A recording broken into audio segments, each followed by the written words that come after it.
சூர்யா மகாவை சமாதானப்படுத்த காப்பி கலந்து எடுத்துட்டு வந்து கொடுக்குறாங்க மகா கிட்ட.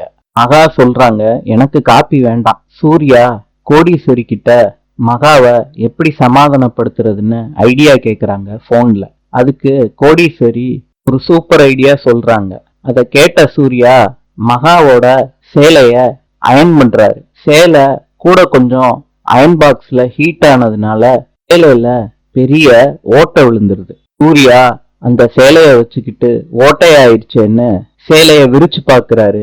அப்ப மகா ரூமுக்குள்ள வர்றாங்க. சேலையும் பாக்குறாங்க, சூர்யாவையும் பாக்குறாங்க.